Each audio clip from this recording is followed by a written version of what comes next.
Right now, we're about to start with the ranking of Saturday night's main event. Last week it was huge, but each of us sometimes we tend to say, again, to give a different opinion for the ranking of the matches.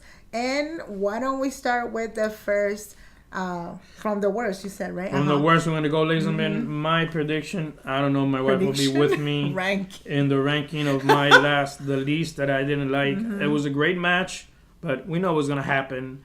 And for me, it was a little bit unpredictable. I will have to say for the women's tag team titles, Paige and Brie Bella versus the Irresistible Forces. Lasted 8 minutes. It was great. But we knew that the Irresistible Forces were not going to win it again. Right. I don't know if you're with me on this one. Yeah, on this one, I have to agree with you. Brie Bella, Nikki Bella. I'm sorry, Nikki is the injury. Sorry, it's going to Paige and Brie. Right. We knew we were going to retain the titles. Right. We knew they were not going to lose them. Right. And I guess the Lash Legend and Nia Jax are big women. Yeah. But I don't know. It didn't go. It looks like we know sometimes when they put different type of wrestlers. Right. It combines. Right. They actually know how to work together. I understand. But we know clearly that in reality, physically speaking, Nia Jax and Lash Legend would have had the titles back.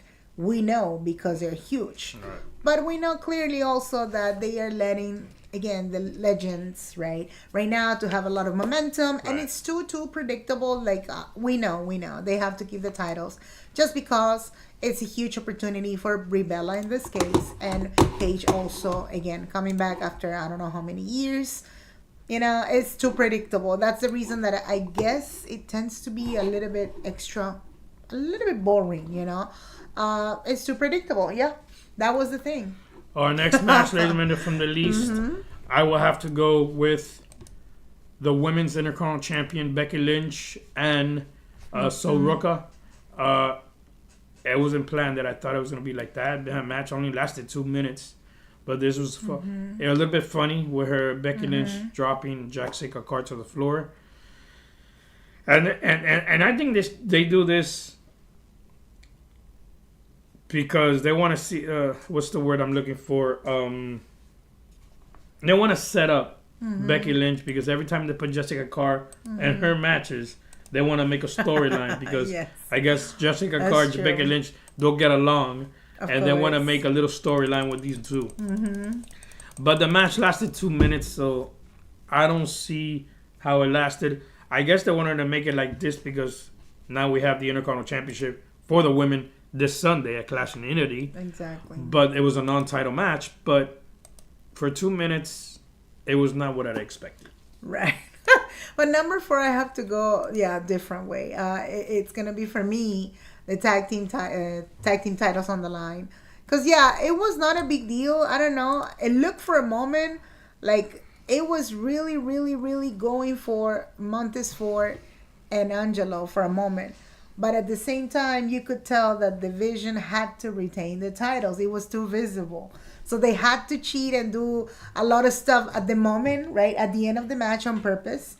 Even if it's to cheat or put Paul Heyman in the middle, right? To do something to retain the titles. Get me or no?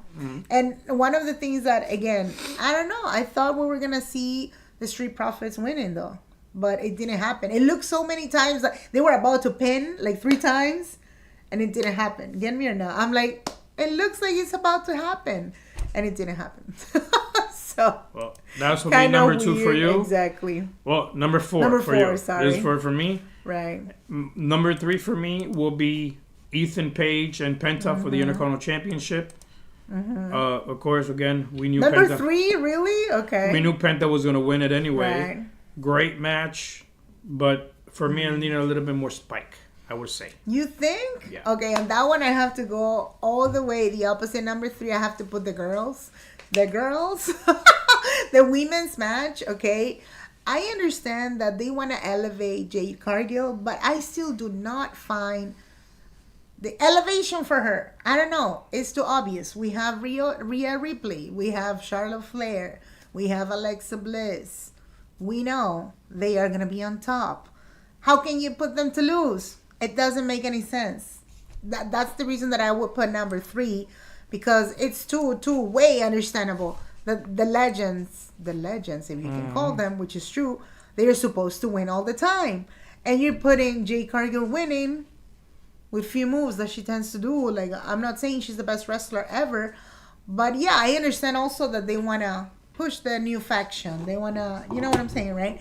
They want to elevate that part, the new team, new faction, new, everything new on SmackDown. And that's the only way. Let them win. You know what I'm saying? Did you realize that part too? Like, because for a moment, you could say that everybody was on the same page. Rhea Ripley teaming up with Charlotte Flair. It was perfect. It was not even like, oh my God, in the middle of the match, they are going to get a little bit of, differences. No, it didn't. So they were supposed to win. That's what I think. Like, I don't know. Number 3. That was number 3. Well, number 2 for me, ladies and gentlemen, I will have to go, like you're saying, the women's match, 6 women, 6-man women tag team, number 2 for me. Like you said, yes, it's unpredictable. Jade Cargill does everything, and she's the one. And the team that she has, she's the biggest one. She's the strength one and the strongest one. But I found the match pretty good, even though Charlotte Flair, Rhea Ripley are the bigger top ones on the top. They could have won it, but of course Jade Cargill had to do her little things to getting the victory.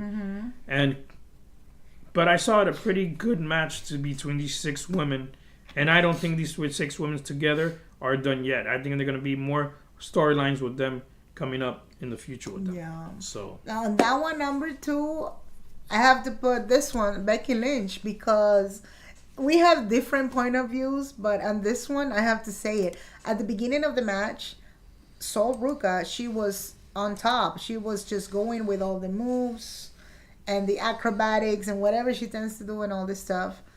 I just really love it. It works. The chemistry between Becky Lynch and Sol Ruca, it works to the point that it was not supposed to be interfered or messed up or whatever, but it was. And the best way to do it, they decide to put Jessica Carr. We know that, right? She's the only person who can handle that type of matches, the interruptions, the kicking, whatever. If they kick her face or whatever, she's ready for that. I noticed, right? Did you realize that part? Yeah, Jessica Carr can do anything. That's the best part of her as a well, because she's also a wrestler, right? But also a referee and one of the best ones so far. So every time they put that referee with Becky Lynch, something special happens. So I really loved it, actually. The moment that it doesn't matter, they made it work, and they ended up kicking again Jessica Carr, the referee. So she called it and she said to stop it, and I just loved it because common sense.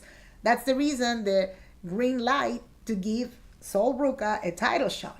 It was common sense, and that's what happened after the match finished. They told Becky Lynch, well, now you're going to get a one-on-one match for the title at Clash in Italy. So that's why I really like that match.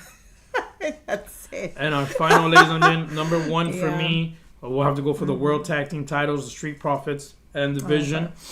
A tremendous match. I really liked it, even though the Street Profits didn't win it. But I really thought if Logan Paul wouldn't have been cheating with the Knuckles and Braun Breaker coming out, I would have thought that the Street Profits would have become World Tag Team Champions. But it didn't happen. But it was a tremendous match, and I'll put that one as number 1 for me. As number 1? The number 1, the only one who's left is so far Penta versus Ethan Page.